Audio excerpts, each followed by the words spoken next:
Every year, factories turn simple ingredients into millions of ice cream bars expected to look, taste, and melt almost exactly the same. Behind the creamy center and crisp chocolate shell is a controlled process involving heat, pressure, air, deep freezing, and high-speed automation. The product seems simple, but a small error in temperature, texture, or timing can affect its shape, coating, or final seal. The process begins with the ingredients that form the frozen center. Milk supplies water, proteins, minerals, and natural dairy flavor, while cream adds the fat responsible for richness and a smooth, slow-melting texture. Sugar provides sweetness, but it also changes the way the mixture freezes, preventing the center from becoming too hard to bite. Stabilizers control ice crystal growth during freezing and storage. Emulsifiers keep fat and water evenly distributed, improving smoothness and helping the mixture hold air without becoming unstable. Flavor depends on the recipe, with vanilla, cocoa, caramel, fruit concentrates, or other ingredients added later. For the shell, the factory prepares chocolate or a coating designed to flow evenly and harden within seconds on the frozen bar. Air is also treated as a measured ingredient. It affects volume, density, softness, and the sensation of creaminess. Too little produces a heavy, dense center. Too much can weaken the structure and cause the bar to melt too quickly. The final recipe is therefore a balance of dairy, sugar, flavor, fat, stabilizing ingredients, and carefully controlled air. Fresh milk usually arrives in refrigerated tankers and is transferred through insulated sanitary pipelines into chilled storage silos. Before unloading, technicians take samples to confirm temperature, acidity, composition, odor, purity, and microbiological safety. Only approved deliveries enter the production system. Any load that fails inspection remains isolated to protect the rest of the factory. Cream may arrive separately or be standardized from the milk to achieve the required fat level. Dry ingredients are stored in clean, humidity-controlled rooms, while chocolate may arrive as liquid mass, blocks, or chips, depending on the equipment and production scale. Automated tracking systems connect every delivery with supplier information, laboratory results, production runs, and finished pallets. This makes it possible to trace an ingredient from receiving to a specific shipment. Before production begins, the liquid system must be cleaned. Automated cleaning-in-place cycles circulate water, detergent, and sanitizing solution through tanks, pipes, valves, and pumps. Sensors monitor temperature, flow, chemical concentration, and final rinse quality to confirm that the equipment is clean and that no detergent remains inside. Hygiene is critical because a hidden problem could affect thousands of products before any visible defect appears. Closed systems protect the dairy mixture from workers, dust, and surrounding air. Milk and cream pass through fine sanitary filters before entering the main blending tanks. Sugar, milk powder, and other dry ingredients may be screened to break apart clumps and remove unwanted material. Magnets can capture tiny metal fragments that may have entered during transport or handling. Operators verify ingredient codes and exact weights because an error could change sweetness, texture, freezing behavior, or allergen labeling. The approved ingredients then enter large stainless steel tanks in a programmed sequence. Heavy-duty agitators keep the liquid moving while powders are pulled beneath the surface. Some ingredients are first dispersed in warm liquid so they can hydrate without forming stubborn lumps. Gradually, the mixture becomes uniform, although it is not yet safe or physically stable enough for freezing. Samples are checked for total solids, fat, sweetness, and viscosity, confirming that the batch should whip, freeze, and melt as expected. Once approved, it is ready for heat treatment. The liquid mix enters a pasteurizer, where controlled heat destroys harmful microorganisms and reduces spoilage. The treatment is carefully timed so the product becomes safe without damaging flavor. Heat also helps dissolve remaining ingredients and improves the interaction between proteins, fat, stabilizers, and emulsifiers. Immediately afterward, the hot mix passes through a high-pressure homogenizer, forced through narrow openings, large fat droplets break into much smaller particles that spread evenly, reduce separation, and create a finer texture. Homogenization also improves the way the ice cream holds air during freezing. Without it, the mixture could feel greasy, whip unevenly, or lose structure. It is one of the most important steps in creating the smooth body expected from commercial ice cream.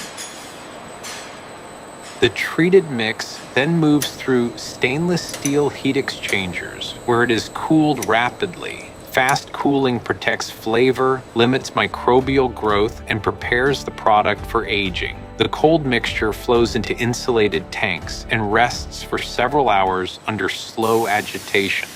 During aging, milk fat begins to crystallize while proteins and stabilizers absorb water. This improves body, smoothness, melting resistance, and the ability to trap tiny air bubbles. Without sufficient aging, the ice cream may freeze unevenly or become too weak to survive forming and coating. Once the mixture has developed the required structure, flavor systems are added with precise metering equipment. Vanilla, cocoa, caramel, or fruit flavor can enter through dedicated lines without interrupting production. The chilled mix now reaches the continuous freezer. Inside a refrigerated cylinder, rotating blades scrape frozen material from the cold inner wall as the mixture moves forward, preventing large ice crystals from forming. At the same time, filtered air is injected and folded into the mixture as millions of microscopic bubbles. Operators control the amount carefully because it influences volume, density, softness, and overall eating quality. The goal is a center that feels light and creamy while remaining strong enough for the stages ahead. Only part of the water freezes inside the continuous freezer. At the outlet, the product is cold and thick, but still soft enough to shape. It emerges as a controlled ribbon rather than a fully hardened bar. Temperature, pressure, and flow are monitored continuously. If the mixture is too warm, shapes collapse. If it is too cold, pumps and cutting systems may struggle. Every later step depends on the correct structure here. For layered products, separate pumps may introduce caramel, fruit sauce, cookie pieces, or chocolate ribbons. Solid inclusions must be evenly sized so they do not block the equipment and so each portion receives a consistent amount. The soft ice cream is delivered to precision forming equipment above a moving conveyor. Some products are extruded as a continuous slab and cut into identical portions. Others are deposited into chilled molds, where measured doses fill each cavity. Extruded ribbons pass beneath synchronized blades that divide them into uniform shapes without crushing the soft structure.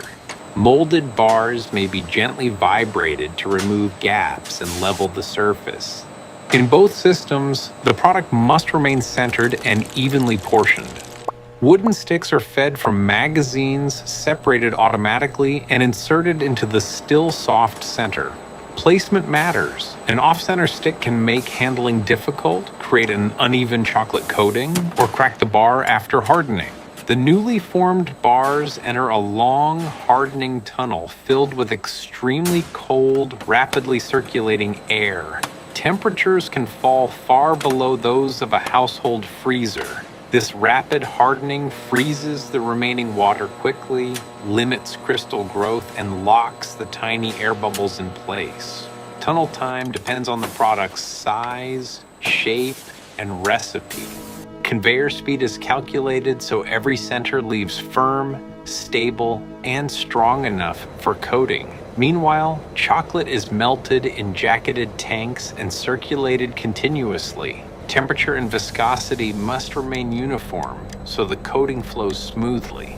Depending on the formula, the chocolate may be tempered or specially designed to contract slightly and produce a clean, crisp shell. Frozen bars approach the coating station in evenly spaced rows, supported by their sticks or held by mechanical grippers. Some lines dip each bar into a chocolate bath. Others pass the product beneath a falling curtain that covers the top and sides in a continuous layer. The temperature difference makes the coating set quickly. Warm chocolate hardens almost immediately on the deeply frozen center, forming a thin shell without melting the ice cream inside. Excess chocolate drains away and returns to the heated tank. Fine filters remove crumbs before the coating is recirculated. This keeps the flow smooth and reduces waste while maintaining a consistent shell. Coating temperature and line speed remain closely controlled. Chocolate that is too thick creates a heavy shell, while a thin coating can leave exposed areas. Small viscosity changes affect appearance, weight, and bite. For nut-coated products, chopped pieces are added while the chocolate is still soft enough to hold them. Double-coated bars may pass through a second layer to create extra crunch. Cold air then finishes setting the shell before robotic systems transfer the products toward packaging. Broken bars, missing sticks, visible coating gaps, and badly shaped pieces are removed before they reach the wrapping machines. The accepted products now have a stable frozen center, a crisp outer shell, and a controlled final weight.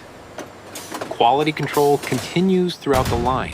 Sensors track temperature, pressure, flow, freezer performance, and conveyor speed, allowing operators to correct small changes before they grow. Checkweighers compare every bar with permitted weight limits. High-speed cameras inspect shape, spacing, stick position, and surface coverage. Metal detectors or X-ray systems provide another safeguard by identifying foreign material before the product is sealed. Technicians cut sample bars open to evaluate ice crystals, air distribution, flavor, texture, center structure, and coating thickness. Melting tests confirm that the center softens gradually, while the shell remains pleasant to bite. Packaging integrity is equally important. A poorly sealed wrapper can allow moisture or warm air to reach the product, damaging the texture during storage. Seal tests therefore verify that the film closes completely and remains protective throughout the cold chain. Approved bars enter horizontal wrapping machines where film forms tightly around each product. Sealing jaws close the wrapper, and printers add batch codes and production dates so every unit can be traced back to its production run. The wrapped bars are counted and loaded into cartons designed to protect the fragile chocolate shells. Robotic case packers arrange the cartons efficiently, while automatic sealing and labeling systems prepare each case for shipment. Finished cases are stacked on pallets, wrapped for stability, and moved into a deep frozen warehouse. Temperature control must continue through storage, refrigerated trucks, distribution centers, and retail freezers. What began as milk, cream, sugar, air, and cocoa has now become a finished, chocolate-covered ice cream bar. Its smooth center and crisp shell are the result of carefully coordinated heating, homogenization, aging, whipping, forming, hardening, coating, inspection, and packaging. The process is fast, highly automated, and intensely cold, yet it is also surprisingly delicate. Every stage must protect the texture, shape, flavor, and structure created by the one before it, allowing millions of simple ingredients to become consistent, frozen products ready for stores around the world.